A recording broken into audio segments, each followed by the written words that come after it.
Arr! Yo-ho, me mateys. Okay, so we got Fargus added to the game today as a Grand Hero Battle unit, and he's a pretty awesome one. Also, his artwork is equally as awesome. So, we're going to go ahead and give you guys the 411, the breakdown on Fargus here. We're going to talk about builds, we're going to do an analysis on him, whether or not he's worthy of being a merge project, and such and such. So, let's get things started by taking a look at his stats here. So, he's an infantry axe type unit. So, Fargus has 43 HP. He's got 47 attack, he's got 31 speed, he's got 40 defense, and then he's got 32 res. And he actually does have 2 super boons. One is in attack, and one of them is in defense. So, 2 of the stats you're definitely gonna want to go for, because those are his highest stats in the first place. Now, if we go ahead and take a look at his base kit here, his weapon, Corsair Cleaver, is pretty awesome. So, at the start of the turn, if he's in 3 spaces of an ally, he's granting attack and defense up 6 to himself and those allies. And also, he's granting the warp effect to himself and allies in 3 spaces. So, pretty generous range there. 3 spaces. We don't usually get that much range on these start-of-turn bonuses. It's usually only 2 spaces. So, that 1 extra space could come in handy once in a while. You may be able to get that to activate when otherwise it wouldn't have if it was 2 spaces. So, pretty cool. And then, of course, his weapon in combat for himself, he's giving all stats up 5.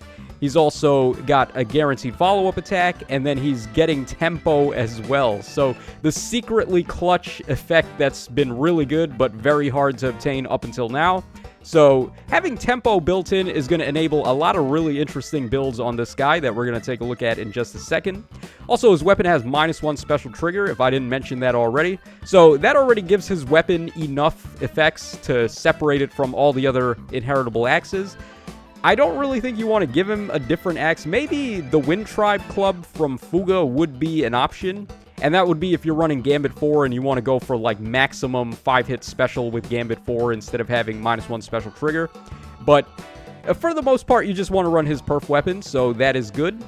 He's also got Dragon Fang as his special. He's got Attack and Defense Ideal 3, and then he's got Infantry Pulse 3. So not the worst fodder in the world. We'll definitely take Infantry Pulse, as it's a pretty good pickup for the level 4 variant. And also, this guy's score is pretty high. We're going to do a comparison between him and the most recently released Axe Infantry Grand Hero or Tempest Trial in this case. And that would be the Wind Tribe Fuga over here. So if we just do a quick stat comparison first, Fargus has 1 more point in HP, attack, and speed. And then Fuga's got 5 more points of defense. And then finally, Fargus has 2 more points of res. So it equals out. They both have the exact same BST. I believe it's 193. And both of them do have super boons. Fargus has 1 in attack and defense, while Fuga only has 1 in defense. But 1 is enough. It jumps both of them into the 195 scoring bin. The difference here is that Fargus does have a perf weapon, so he's able to jump into that 1 bin further, and it gets him into the 200 bin with units like Cyril and Vigard and Murdoch and company. So, unlike Fuga over here, who is not able to score as high as them, Fargus is able to do that. So, if you're running him for a scoring option, then he actually gets the job done. So, RIP Fuga. This guy wasn't even that great on release, and now he's just completely replaced. Okay, so let's go ahead and take a look at some builds now for Fargus here. Okay, so this is the first build we're going to go for. We have Fire Flood Boost 3 on this build. It's giving us HP up 5, and then attack and res up 7 in combat if our HP is over 50%. And the really clutch part is that it inflicts guard on the enemies. Now, when you combo guard with tempo, you're basically denying the enemies the ability to use specials at all. And you can take it a step further, too. If you have Veil on the team to support this guy and give him the Scowl support, then all of a sudden the enemies are just unable to use specials whatsoever. A lot of skills that pierce DR are reliant on being specials. So things like Deadeye and also Lethality and Special Spiral 4. If the enemies are not able to use those effects on you to nullify your DR, they're in big trouble. Right? So it's a really sick combo, having guard and tempo, and possibly even Scowl if you've got Veil on the team. Now, Gambit 4, we're going to go ahead and run that to get DR. It's the most consistent way to get DR on him, even though his weapon does -1 special trigger. We'll still take the 40% DR and the 10 points of flat damage. So that's still going to work out. Ether is the special here. You could go for Miracle as well, I guess, but the healing on Ether and the extra damage I think would be nice. And then we've got Infantry Pulse 4, of course, so we can make very good use of the plus 5 HP from Fire Flood boost. And then he's going to be a really nice supporter as well as in-combat option here. He's giving Pulse to the whole team, and then he's also giving attack and defense up 6 and warping. So a very nice team player here with this all-around build. And then we've got Bonus Doubler as the seal, which is very self-sufficient with this guy because he's already getting blue bonuses to attack and defense. And then Death Blow Echo, at the moment, that's the only Echo skill that is doing anything for him. Because, of course, he's giving warping and attack up 6 anyway, so Echo Oath is not really going to do much. Alright, here is another build. This one we're going for Distant Counter this time. So we got Distant DR Solo from the Ninja Zelgius. So that's going to buff our defense and res and enable Distant Counter. We got to be solo for the stats, but we always get the Distant Counters, so that's perfectly fine. Null C4 is the option here to get DR and then also give us Fire Sweep Negation. So we're able to give the middle finger to Hinoka and Veronica and all those pesky fire sweep units that are running around.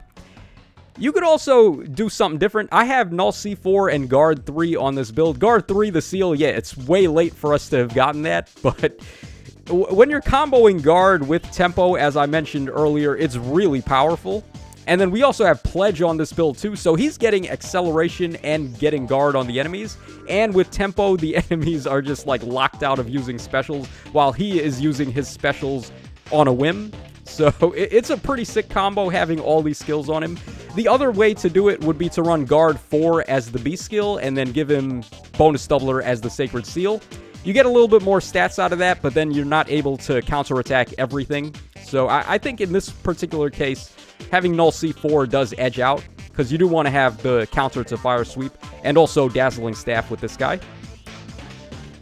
Okay, here is a Nuking build here. So, of course, Ignis is getting powered up very easily with the -1 special trigger. And then once you proc it once, you get Special Spiral 4 and Times Pulse 4 to loop it over and over again, so you just completely blow the enemies out of the water. Bonus Doubler, once again, it's pretty much his best seal, because you're already just getting attack and defense up 6 anyway. And Death Blow Echo actually does something on this build, because we are going to want to player phase and blow people up, so just some extra damage there. And of course, Finish 4, very good skill for anyone that can use it. You get some recovery, you get some bonus damage on specials, and then you get the double stats up 7. So, very nice build here, very classic bread and butter Nuking build. And this is the final build. I don't even know if I should really call this a build, but really what we're doing here, we're just running this to get a bunch of stats. So this would be like a stat ball Fargus. We've got Bonus Doubler 4 with Bonus Doubler 3. So just getting a massive amount of Bonus Doubler. You could take it a step further with Eliwood or Isadora to get even more Bonus Doubler if you wanted. Physical Null Follow-Up actually works out pretty well for this guy, because it lets him get Null Follow-Up, so he can just bully wary fighter units that might be faster than him. And then it also lets him cut DR in half on every hit. So he's going to be able to deal some extra damage on units that might be able to stop him from using specials, like, for example, Lucia. I don't know why you would want him to fight Lucia, but maybe in the future we'll get more units that can nullify special activation. So if that time comes, then Physical Null Follow-Up will be able to put in a lot of work. And then once again, we've got Pledge here just to get some acceleration. Oh, I guess we should mention this too. This is a very similar build to Lucia too, right? Because the Gambit 4 Lucia build is so strong because the enemies are not able to use specials against her. And that same concept is holding true here with Tempo and Guard and then Gambit 4 and maybe even Veil for Scowl. If the enemies can't use specials, they can't deal with your DR from Gambit 4. So it works out pretty good. This is probably my favorite build out of the ones that we showed off here. So that's pretty much it for the builds on Fargus. Other skills you could run on him, there's not too many, but Panic Smoke 4 is a possible option, I guess. Maybe even on this build if you want to, like, be a stat ball and then stop the enemies from being stat balls. And you could also try the new Fatal Smoke 4, I guess, if you wanted to do that. So you can turn off the enemy's miracle effects and healing effects. So this guy would have sustain and they wouldn't. And then he can break through their miracle and KO them anyway. So not too many extra options. I think we showed off pretty much all the other like good skills I would recommend on him already. So that's going to wrap us up for the builds video for Fargus. Let me know your thoughts in the comments section down below. And this is your boy Tacho signing out. So take care, fellas. And I'll catch y'all again on the flip side.